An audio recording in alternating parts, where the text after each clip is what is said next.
Behold the left arm of Nagash. The old Nagash, anyway. It did have its charm back in the day, although a lot of people consider it one of the most hideous models that Games Workshop have ever produced. So, of course, there's a lot of excitement flowing around with the release of the new Nagash.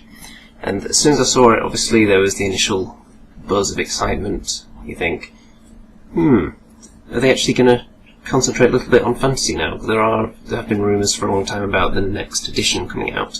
And you think, something like Nagash coming back, maybe that signifies something huge happening, which does seem to be the case. Personally, I think it's a really nice model. My affinity for Nagash goes back to Warhammer Dark Omen on the PC, which was released about 1998, I believe. And the whole purpose of that game, the way the story plays out, is that all the various vampires and whatnot, it's got the Von Karsteins in it as well. They're trying to gather up all these, I'm not sure what it is, crystals or something, so they can bring Nagash to life, and then you have to fight Nagash at the end. He still looks like a bit of a weird undead clown, but I love that game. You can still play it today, actually, if you can get it to work. There are still people out there that play it. Probably the best Warhammer Fantasy game that's been made to date, I think. So, of course, when I saw the picture of the new Nagash, like most other people, I was blown away and thought, that looks really amazing. Because whenever I see anything that kind of throws back to the old days and makes me think of days past, the golden era, if you will, then that's always something that appeals to me. Even if the model itself is often described as hideous by some. For example, in 40k, the Khorne Lord of Skulls, that big giant weird thing on the tracks with all the skulls all over it. That probably has the record for the number of skulls on a model, which is quite considerable considering the competition it comes up against in GW's range. But I actually like that model because it was a throwback to the old Epic model, which was quite similar to that I used to like back in the day. So I don't mind them making a model that isn't necessarily as visually pleasing to everyone as it might be, as long as it reminds me of something from the old days that I liked. So Nagash obviously does that. So I like the model.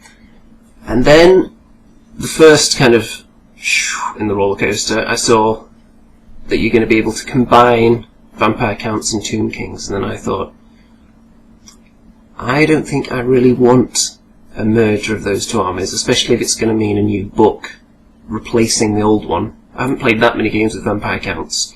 They've only been out for, 3 years or so? So I wouldn't want to have to go out and buy a new book just to play the army, or to continue playing the army. And I'm not sure the Vampire Counts and Tomb Kings ranges go together that well, to be honest. The Tomb Kings have more of an obvious theme running throughout the army. The Vampire Counts are kind of a mishmash of all different kind of things because they've got more bizarre monsters that don't really seem to match the more military-looking elements of the army. Whereas Tomb Kings, everything has got that kind of Egyptian theme running through it. But so I don't think it'd be too much trouble for Vampire Counts putting a couple of Tomb King things in their army because the theme isn't that strong. But I don't think Tomb Kings would really want to corrupt their army with just the appearance of the Vampire Counts models. Maybe if you could Egyptianify up a Terrorgeist or something, they'd love to have that. I'm sure they would. But anyway, I found out it's not replacing the army books, so then it was back up, a bit more happiness again. Because obviously I don't want it to be replaced yet. I think the Vampire Counts book's still good, in my opinion. Then I see that the new magic lore that's coming in with Nagash can be used by everybody. Kind of struggled to see how that makes sense, so then the roller coaster ride, it was kind of another dip. All these armies that are supposedly doing good for the world are suddenly going to start raising things from the dead. Is that how it's going to work? I don't know, because I haven't seen the new cards or the new spell lore yet. So I'm going to have to wait and see a little bit on that, but it seems a bit gimmicky. Almost like this. It's when you can see through what they're doing and just look straight into the business idea behind it, that always puts me off a little bit.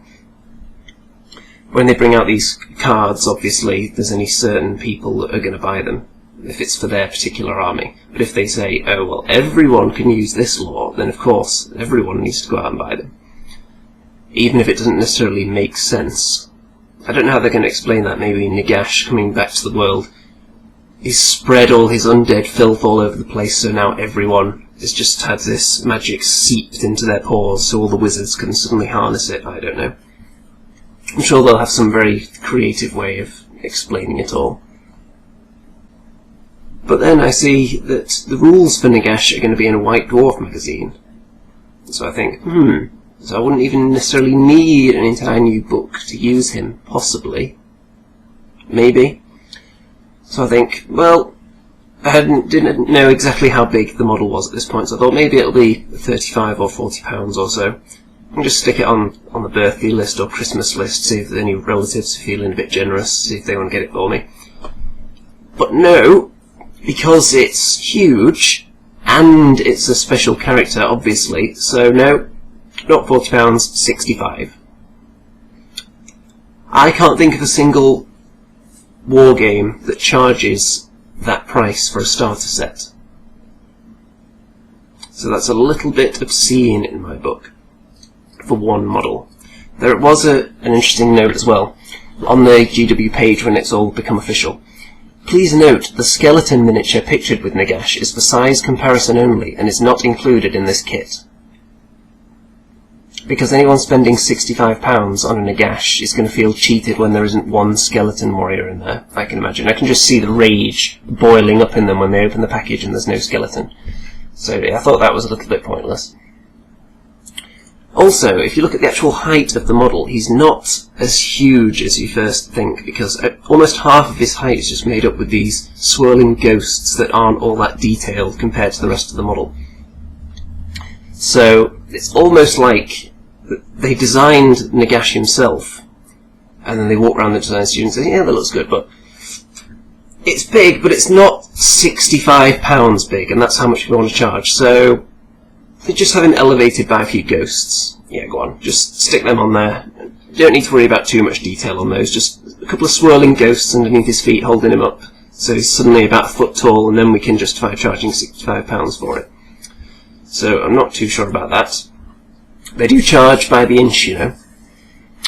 So, I've got my birthday coming up. I was making a list of all the various things that I was going to send out to my relative and say, hey, you know, if you want to get me some presents, here's some ideas, just voting up with socks and deodorant and whatnot. So I've got all these various miniatures on there, and then I see this Nagash release, and I think, maybe I'll just hold off, see how much everything's going to be.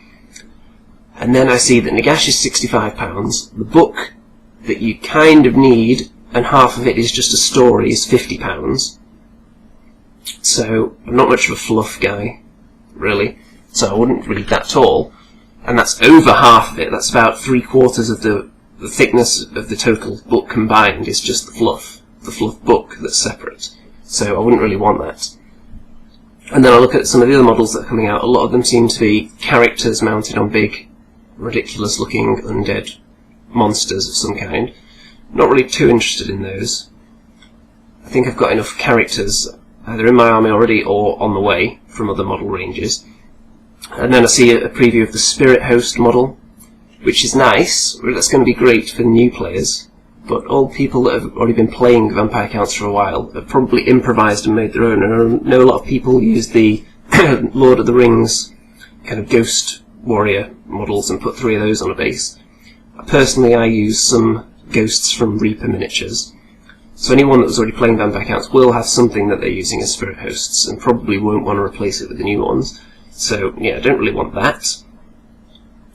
So, there's nothing in this release that really makes me want to buy it, and I can't really justify spending £65 on one model when I'm currently trying to play 9 different game systems, and I could quite comfortably get a complete army to start playing one of those for that price of one model that I might not actually use, and that I might need a full book for to use him properly. So, it doesn't look like it's going to be finding its way into my collection. It's a little bit too much to ask even for the most generous of relatives, I think. So, really that book, to me, it just looks like a £50 campaign pack. The kind of thing that used to get a couple of card buildings in it. They charge you, what, £20 for it? If some new scenarios, some backstory. That seemed fine. But £50? for an edition that's probably about to be replaced, so that whole book might become obsolete in a few months. I'm not sure it's worth owning it on that basis. Fantasy has always been my favourite game, though. I like the element of moving around the large blocks of troops and how you can be punished for making a wrong move with your positioning. I'm not so keen on the games where you can easily be forgiven for putting something in the wrong place. In 40k, for example, everything, wherever you put it on the table, usually has a chance to do a job. It's hard to keep something completely out of the game unless you make a really, really bad move. In fantasy, it's really easy to make a move that will take a unit completely out of the game. If you put it slightly on the wrong side of the table, there's no chance you're going to get all the way over to the other side by the end of the game. And if you do, all it's going to take is one eagle landing in front of you to make that unit completely ineffective and stop it doing what it's trying to do. So I always like that element of fantasy because it does make you think more than certain other games. That might be a controversial view, but that's what I think about it. Also, there's something less personal about games where you're just kind of shooting with lasers at the other side of the board. Says the guy who plays dwarves, which is essentially what cannons have become now. But I'll get on to that. Now, regarding the spending of 50% on Lord characters in games, I'm not too concerned about that because I don't play Warhammer for realism necessarily. So I don't mind having these huge, fantastic characters that are much more powerful than a normal infantryman running around. So that doesn't bother me too much. I can see how it might unbalance the game, but I can also see how it would make it cheaper to get into the game, because you just need to buy one character that takes up an awful lot of points instead of having to go out and buy 40 dwarves that come in boxes of 10 just so you've got one unit. Just buy a couple of characters for much less money and then you've probably got the same amount of points there. So that's not necessarily a bad thing. There's a lot of 9th edition rumours floating around. Some of them sound a bit more legit than others. There's rumours obviously about allies and being able to use whatever you want from the army, doing away with the percentages that you're allowed to have, or in 40k they call it the force organisation, doing away with all that so you can just buy whatever you want from whichever army you want, allying them together within reason. So probably no dark elves and high elves teaming up. Pretty sure they hate each other. Probably wouldn't be teaming up orcs and goblins and dwarves anytime soon. So within reason. And then there's other rumours floating around, like this whole arc, this story arc with Nagash is going to completely put a line under Warhammer Fantasy and then they're going to turn it into a completely different kind of game. I can't really see that happening personally. I think they still have got money to be made in Warhammer. Even if they do completely ruin 9th edition, which they could easily do, they could make it into a game that the current crop of hardcore players don't want to play. There's no harm in just continuing playing the current edition. All it means is you wouldn't get any rules updates for your armies. But I don't really see that as a huge deal, especially when you can really just do whatever you want. You can make up your own rules and change them between yourselves. And the people I play with, I don't really compete in tournaments and that kind of thing. It's very hand-picked opponents, if you will. So I don't really see a problem if they make an edition I'm not happy with. I'll just stick with the old one. But there are things that in 8th edition that I think should change personally because they don't really work or they're a little bit strange. The rules for fighting in buildings, for example, seem a little bit tacked on. They don't really seem to mesh with all the other rules in the game at all. And the Watchtower scenario is a bit controversial. A lot of people don't like it at all. It always seemed a little off to me, the way the building fighting works. It's just different to everything else, and I don't really like it. Another thing, cannons, obviously, well, it is somewhat debatable whether or not they ruin the game, but they do make taking large monsters quite often pointless, which could easily be solved if they just reduce the number of wounds a cannon does to D3 plus 1. I've heard a few other people say that as well. But it'd stop you just one-shotting off the big 6 wound monsters and it'd also stop you getting that unfortunate, oh, it's only done one wound, so it'd balance out nicely. Huge hordes are probably too good in this edition, probably to encourage people to spend more money on models, understandable. And then to balance that out, super spells were made kind of too good almost, so you could counter the huge hordes. So if they weren't so powerful, you wouldn't need those spells to be so ridiculously powerful to deal with them. So I think it's kind of like fixing the city's rat problem by unleashing wild tigers all over the place, as far as I'm concerned. So I think if they reined in the spells and reined in the power of hordes as well. Because really, there's not that much strategy in taking just a few giant bricks of models and then just pushing them forwards. There should be more manoeuvring to it than that. Not necessarily to the levels that Wood Elves are expected to go to. I don't want to see that for all the armies, but I would like to see slightly smaller units have a place. And I'm not talking about having less models, I'm just talking about having a horde and just chopping it in half and just having 2 units now, and for them to be equally effective. I would like to see that.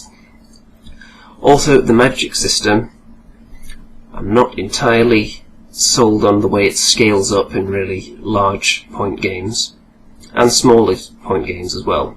It seems to fit nicely when you're around 2,000, 2,500 points or so, but when you're really small, you end up with a lot of dice. And then in the really large scale games where you have multiple wizards, you end up with nowhere near enough dice. So I think there is a way they could fix that, so it's more scalable. It doesn't sound like it'd be too difficult at all, really. They may also need to change the way that the miscasts and the maximum of 6 dice work.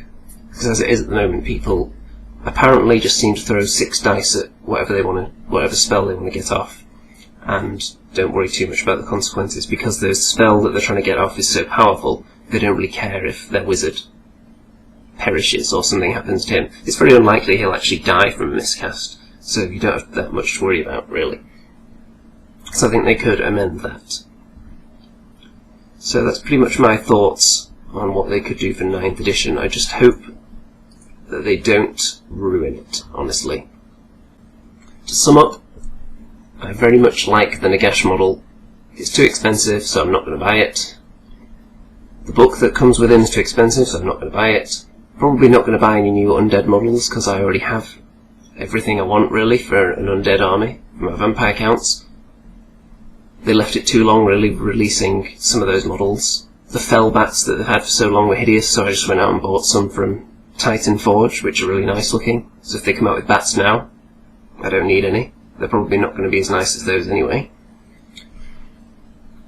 I'm glad it's not replacing the Vampire Counts book. Not too happy with everyone having access to the lore of undeath. Seems like it's going to be a little strange. For those people that actually got hold of the cards, since it was out of stock before release. Kind of like there was a 40k building made of resin that they brought out in very limited quantities, and that was sold out within about 5 minutes of it appearing on their website. Never to be seen again. I'm sure dozens of those popped up on eBay. So yeah, I can't really justify spending all that money on models, or a model should I say, and a book when I'm playing 9 game systems. So yeah, those are my thoughts. I thought my thoughts were a little too abundant on all these variety of issues just to put into a couple of comments on other people's videos, so I decided to just make it into my own. So it's out there for the world to see. And Vampire Counts Undead is one of the few topics that I feel remotely qualified enough to be talking about in any detail. It's been a while since anything came out where I feel like I can contribute in any real way to it, since the Dwarf book at least. All the other releases, I wouldn't really have much to say about Wood Elves, for example. So I'm going to jump on it now. It's still round about release time, so maybe a lot of people are going to be putting Nagash into YouTube. Maybe I'll get 100 new subscribers for it, so it'll all be worth it. When there's an official wave of undead releases, I'll probably do a video with my thoughts on it for anything that we haven't already seen in the leaked images. So you can look forward to that, can't you? Goodbye.